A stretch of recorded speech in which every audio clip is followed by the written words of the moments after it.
So high net worth for first category is your professionals, right? So your lawyers, doctors. So normally I would say that lawyers and doctors tend to come across as quite intimidating. From a personality profile standpoint, most of them are very ambitious, hardworking, not a big fan of wasting time. I would go as far as to say stereotypically pretty arrogant, means that you don't, very rarely, they don't really, even when they're listening, they're not really listening. It's hard to gauge. So it's important that as a consultant, you find some way to win their respect first, to kind of establish your standing with them, right? I would say that you can subcategorize this stuff into male and female stereotypically, right? I'm not saying that maybe if you're there at the appointment itself, you try to gauge as much as you can, but if you have absolutely no clue what you're doing and you can't get a good read from the client, I would say that some of the stereotypes apply better, right? So females usually tend to be, if they have families, they still tend to be very family oriented. Means that the women who are high functioning professionals but have families, usually it's still tend to be family oriented. So if you speak fondly about how the planning will help their families, that is a really, really strong pain point to focus on, and they'll usually respond quite positively. And then the rest of it has to be logical. Means that basically from that point, once you kind of settle that, okay, these are some of the needs that normally these kinds of clientele focus on, then you have to be able to present a very detailed and logical argument that is not a waste of their time. Yeah. So if you lose them on part two, which is actually the case which I see consultants do, because consultants do tend to come to a point where they realize, oh, okay, like standard stuff like your family stuff is quite important, right? So they don't present a very coherent argument. If the client feels that it's not a good use of their time, or the consultant isn't competent, then it's just not going to happen. Yeah. So males generally, and even for the female situation just now, normally you have to kind of assert to some degree why you should be taken seriously. As a general rule, people who have made it into high professional occupations, they don't normally have a very good opinion of financial consultants.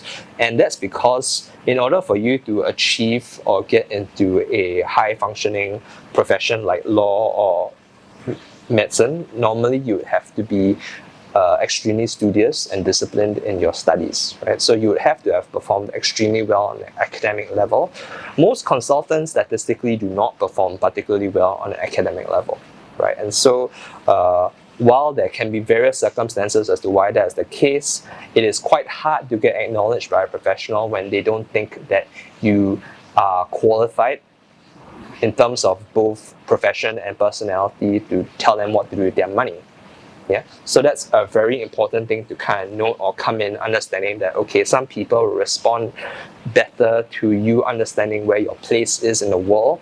Other people, on the other hand, will rise up to the challenge. I would say that guys tend to be a little bit more open to having their ego challenge, which is a little weird. I'm not saying that they actually believe this, it's just that if you offer or demonstrate that you are actually someone that is of somewhat equivalent value in relation to what you're offering, then normally they respond better than if you tried not to do that at all.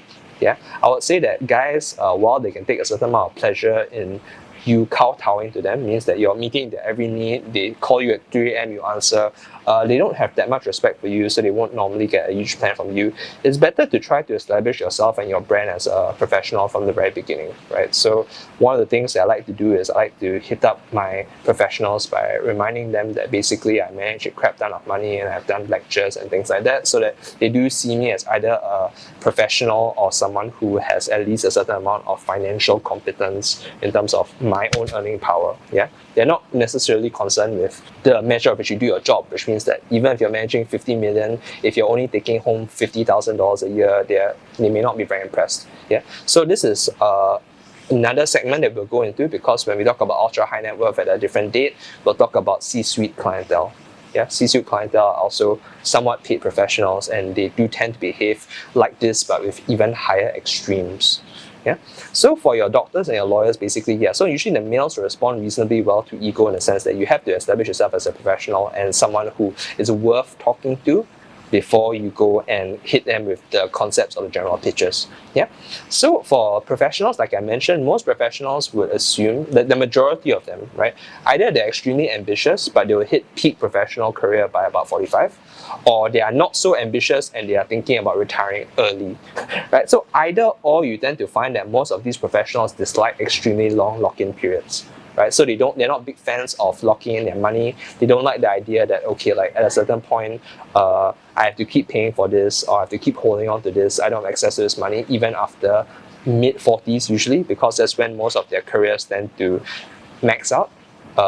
It's kind of the equivalent of suggesting that you really can't get a lot higher than a lieutenant colonel or a colonel in the army, while there are people who strive to become a general. For the most part, there's really just a limited number of generals in this world, and so most people will kind of cap out by a certain point in their career around their mid-40s, right? That is also when, incidentally, you have your highest chance of retrenchment.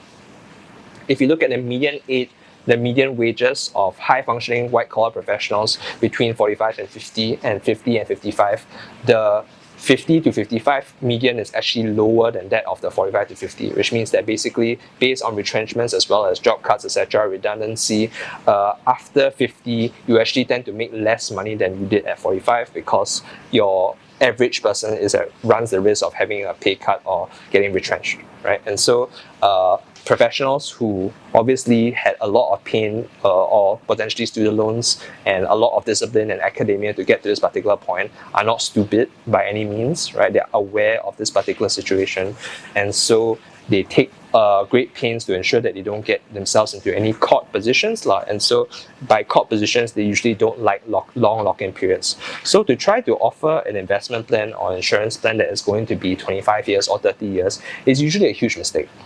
It is not about the fact that there could be financial benefits for doing so, which there often can be, right? There can be very significant financial benefits for us offering longer term plans. It is not about that. The point is that they don't like it.